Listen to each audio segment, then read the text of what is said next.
friends, we're doing something new. We've done a bunch of Besties Pick My Reads videos, but today we're doing something a little bit different. We are doing a book swap where me and one of my friends who have opposite taste give each other around the same amount of pages to read in books and, you know, just see how it goes. If you guys like this, maybe we can do it again if any of my other friends want to participate. But today we have joining us is my bestie girl, Shanna. But Shanna and I have been friends since we were 4 years old. She moved in across the street. We became instant best friends. Our birthdays are 2 days apart, and we literally were basically like conjoined. And so then her family ended up moving around a bunch, and then they moved down from New York down to South Carolina when we were 10, and we didn't talk for years. And then once we became teenagers and got social media, we reconnected, and it was like nothing ever changed. But we did not see each other for 10 years. So I drove down to visit her when I was around 21, and that had been the first time we'd seen each other since her family moved when we were 10. So but we have withstood the test of time. We've been to Disney together. She was in my wedding. She's good shit. I love her. But she likes, in her words, dirty books, okay? And that's not really my cup of tea. So let me tell you what I'm having her read. I am having her read Say You'll Remember Me by Jiminez, because Abby is one of my favorite authors of all time, and it's a very like emotional type of romance, and that is the book that she started with, and she is actively reading it, and I've already like seen some of her updates. Then I picked Done and Dusted by Lyla because there is spice in that book, and she is adamantly against cowboy romances, so naturally I had to give her one. And then I gave her Mile High by Tomforde because she's also adamantly against sports romances. So we're doing the dang thing, because let me tell you, the 2 books she's having me read, because she's having me read 2 longer books. One of them I'm waiting on a hold for, and I have the other one because it's on KU. So the first book she's having me read is Kiss of the Basilisk by Lindsay Straub. This is, I think, like a monster romance, not positive. And then this, A Little Stranger by Leigh, which is a step-sibling romance. Or foster sibling, I don't know. But that's what we're going to get into. I'm excited to see what we think.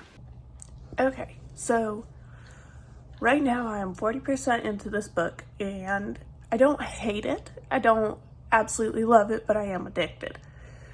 First off, you meet someone, you call him an asshole the first visit you've ever met, but you can't stop thinking about him. So let's go back after we told him he's an asshole, he's wrong about everything, I can raise $10,000 on GoFundMe, and then let's have him ask me out on a date.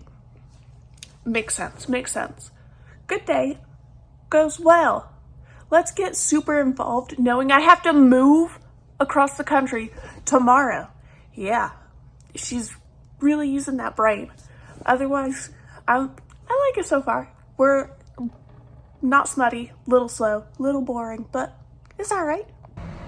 Okay, so I'm very in, and we're at the part where he goes to the veterinary conference but doesn't register just to see her, and she's telling him it's not a date, it's not gonna last, it's not good for us, blah blah blah, and now they're kissing. But you told me this book is gonna make me cry, and if it does not make me cry, I will riot. Okay, final reviews. The first one is Say You'll Remember Me by Jiminez. I gave it 4 out of 5. It was cute, fade to black. I got slightly like addicted but not obsessed with it. It was good, it was cute. Didn't make me cry like you had promised. I like that she actually took time and reached out to some veterinarians to get terms and things like that and actually know what she was talking about. Did not cry. Didn't see that grandma dying is all that like harming and hurtful. I really hated how it was expected for him to constantly fly to her. He couldn't like fly her out instead. Like, I get he's paying for the plane ticket, but like sometimes she could just visit there instead, but whatever, probably due to the mom having dementia or whatever. But not horrible, not my #1 book of the year. I know I did not mention that this was a book we were reading. Miss Shanny Banani has switched out the snake book, Kiss of the Basilisk, for Lights Out. She asked me if I've read this book, and I said I have it, but I haven't read it. And she said, okay, I think I want to change out, well, she was going to change out both of them, but I already bought the audiobook for Little Stranger because it was on sale for $2. So I'm like, no, I'm just going to stick with that one, because whatever she was going to change it to, I don't even remember. The wait was really, really long, but I had an Everand credit that needed to be used like today or tomorrow, and so I unlocked Lights Out. Since I do own it, I'm at least also getting something off my TBR. All I know is this is a stalker romance, and I think he's like a TikToker. I don't know, man, but that's what we're gonna listen to while we work today.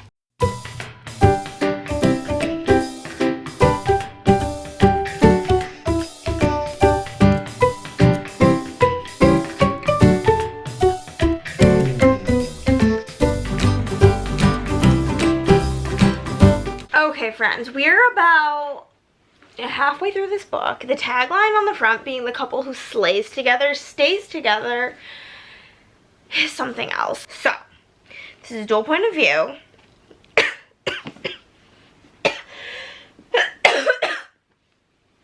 This is about Allie and Josh. Allie is a trauma nurse, and she's recently found out that she has this kink that she discovered from watching this guy on basically like TikTok, who is like, he wears this mask like this and like posts thirst traps, and so she has this like kink of like masked men.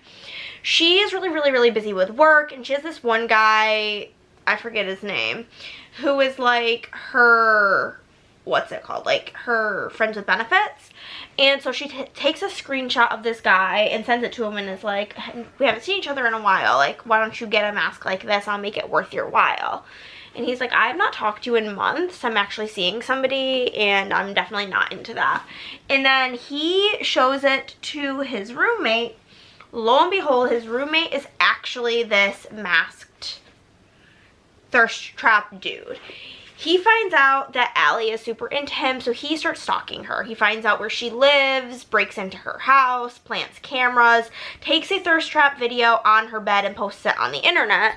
And then whenever Allie sees it, she's like, what the heck, that could be my room. And then when she gets home from work, she sees that he left a mask in her room, but she's kind of feeling violated, but is also like super into it. But she wants to kind of figure out who this guy is. So she contacts her booty call guy and is like, hey, like I remember you said your roommate Josh was like good with computers, that he works in tech. Could he help me figure some stuff out? And he's like, oh my god. So basically whenever Josh as the masked man is with Allie, he doesn't talk. He would only like text her, and then he bought like a voice changer situation so he could talk in front of her because they've met before, so he knows that like she would recognize him. And literally, like, he's stalking her. He keeps being at her house when she gets home from work. She starts, you know, sucking his dick. As she's doing that, she literally stabs him. What do you mean? What do you mean she just stabs him? Okay. And then she's like, oh, how'd you do that? And he's like, girl, you did it. And she's like, oh, so sorry. And then she's a nurse, so she, like, stitches him up. And it's, like, this whole thing. But then when she goes to meet with Josh, who she doesn't know is the masked guy, he's like in his house with this whole plan, like, oh, sorry, it's cold in here. Our heat's broken. That's why I'm wearing gloves. But really, he's wearing gloves because otherwise, A, she'd see where she stabbed him in the hand, as well as all of his tattoos, and she would know it was him. But really, she just can tell that it's him to begin with. And yeah, so now they're playing this, like, back and forth game of, like, he actually likes her, but he doesn't want to like give up this fantasy. I don't know. It's not good. It's not good at all. It's easy to get through. It's bingeable, that's for sure, but I think it's one of the corniest things I've ever consumed in my life, if I'm being so for real with you. Right now it's feeling like a 2. But we will see. Because I do like the parts that are like Allie at work, Allie talking with her coworkers, but then like the spice scenes happen and there's so many of them that I'm just like, send help, send help. So yeah, this is the one that I had more of a chance of liking. Maybe it'll end up being a 3 by the end. I would consider a 3 a win. So we will see. But I don't know, man. It's not for me so far.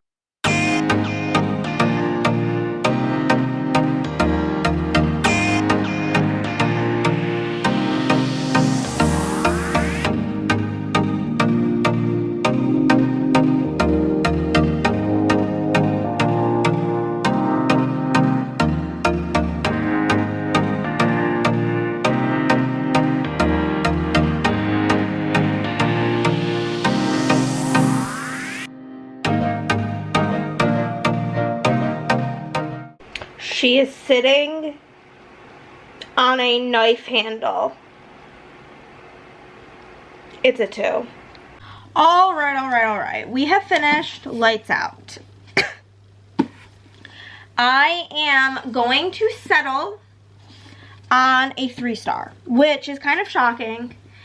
And the reason I'm doing that is the whole like underlying storyline really ramped up in the second half of the book with Allie's job and Josh's past, and like you get like a bunch of reveals about like their pasts and stuff, and all of that stuff was so interesting. Like Allie's family is connected to the mob and all this other stuff comes into play, and they're hiding a dead body. Like it ended up having so many interesting points, and if it wasn't for the just sheer abundance of spice and the type of spice, not yucking anybody's yum, I am just a simple girl.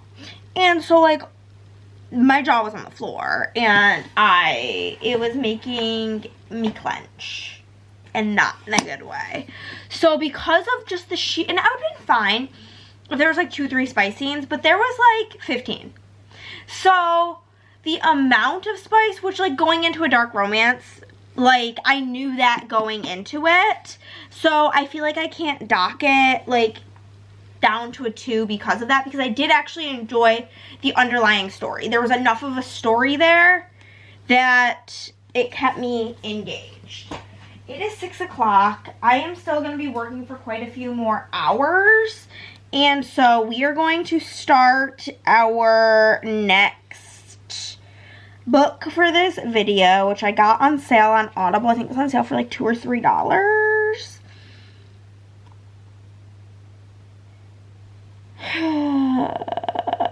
When I got it, now it's like $12, but I got it on sale.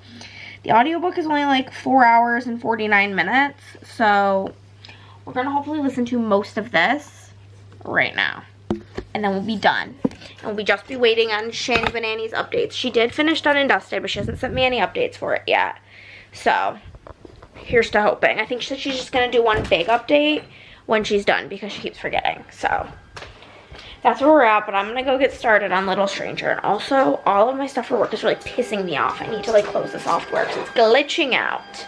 Book review for Done and Dusted. I gave it a 3-star. It was okay. It wasn't the worst. I was bored most of the time. Just felt super repetitive of, oh, I'm scared to do this, but let's get someone I hate to teach me how to do it, so then we become close. And then the brother calling and interrupting the one little makeout session in the truck was kind of just like an overplayed thing that I'm bored of. And then once they got together, everything was super fast paced, and then the book just ended. I feel like if they were doing so much build up, there should have been a little bit more story after they were together. 3 stars. Didn't hate it, didn't absolutely love it.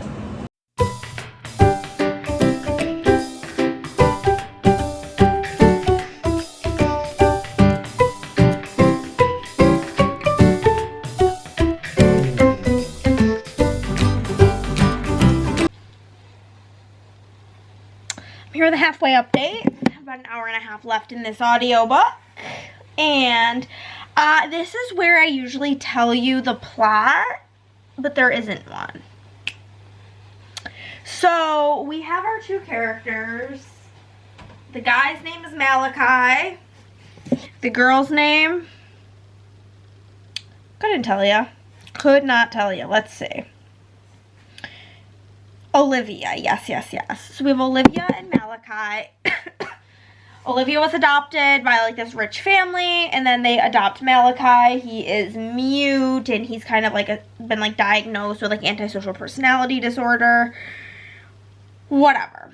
So the thing with step-sibling romances, like I get that it's taboo, this, that, and this thing. I can look past it if like, say, somebody's dad married somebody's mom, and they were like already like 16, 17, 18 when they met, but they were kids and they grew up together. So that in itself really didn't work for me. But let me just read to you the content warning for this book.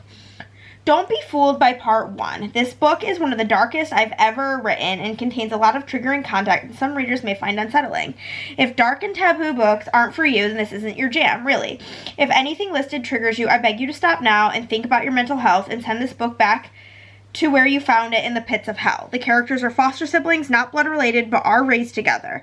If you are comfortable with heavy somnophilia, don't know what that means, CNC, don't know what that means, dubious consent, drugging, branding, choking, sex over a dying body, other kinks like brother-sister kink, knife play, primal play, blood play, pain, screwdriver fear, light breeding, anal, and spider play.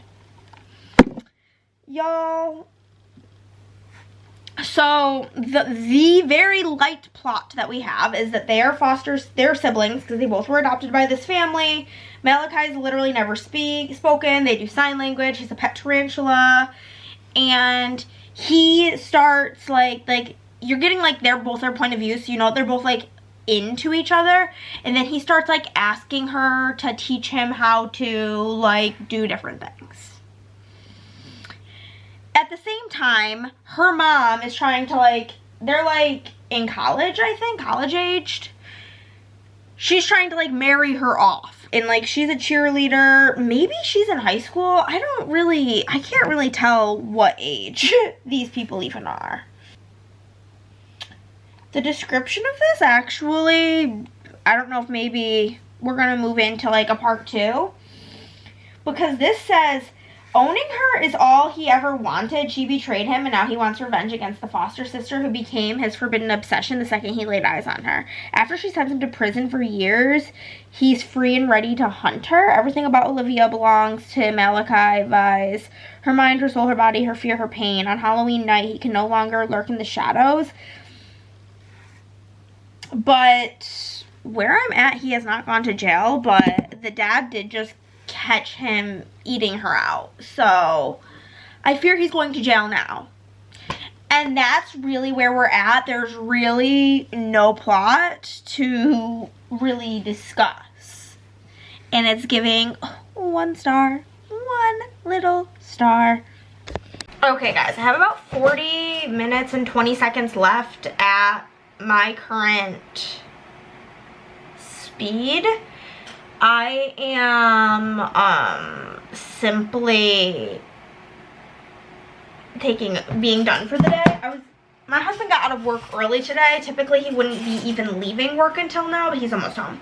And he's bringing me home dinner and whatever. But this book is wild. Literally, after I left you guys, yeah, this is a mild spoiler. This is a big spoiler. So the dad catches him basically eating her out, and so he like attacks the dad to try to kill him naturally, and then he has sex with his sister over the dad's body while he's bleeding out. And I'm just like, this is me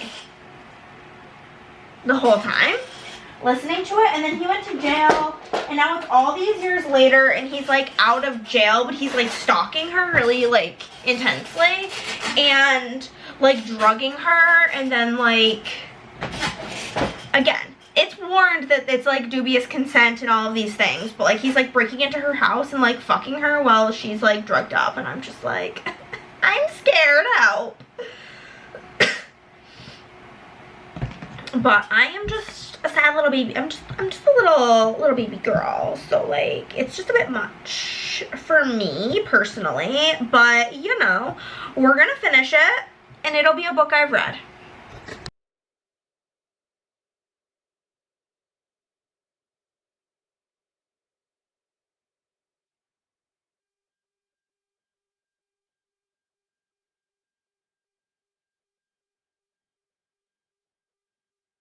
The last book is Mile High.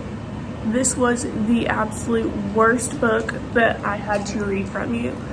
It took so fucking long to get anywhere. I was so bored reading the entire thing. It was just a Meredith Grey, pick me, choose me, love me. I don't fucking care that you're insecure and you have some issues. Everybody does. Everybody had a bad relationship. Everyone went through some shit. Oh well. Accept it. Move on. Get over it. Do some therapy. Do whatever you need. Don't make it every other page I want to be your first choice. No one fucking cares. It took me 3 weeks to read this book. 3 weeks for like 400 pages. That's not an acceptable time frame for a shitty book. I will give it 2 stars, and that's because maybe it's not me. Maybe it's not for me. It's for somebody else. But Jesus fucking Christ, whoever it is for, I will pray for you because that was a horrible book. And then by the time that they finally get back together, she's wanting to move, and then it doesn't say like why she just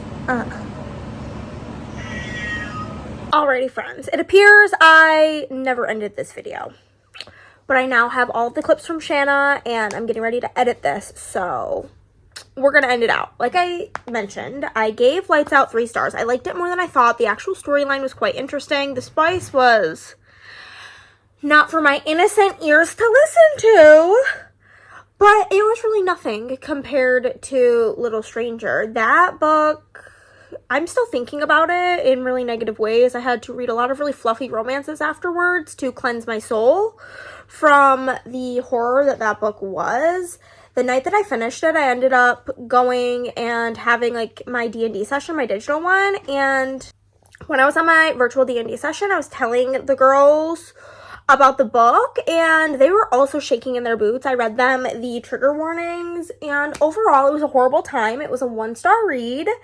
My second 1-star read of the year, the first one also being a book that Shanna picked. So why I thought that she would be a great person to book swap with, I don't know, but it went horrible. It went poor, and I hated that book. So, I mean, I think like a 3-star. For me, a 3-star is, it was good. I'm not mad that I read it. It was a good time. So, I'm glad we have one win, because Little Stranger is one of the biggest losses of the year. I think it's my least favorite, worst, most traumatizing read of the year. And I'm not somebody who really like has any triggers other than blood, but like, oh man, that was a bad time. But thank you guys so much for watching, and I will see you next time. Bye!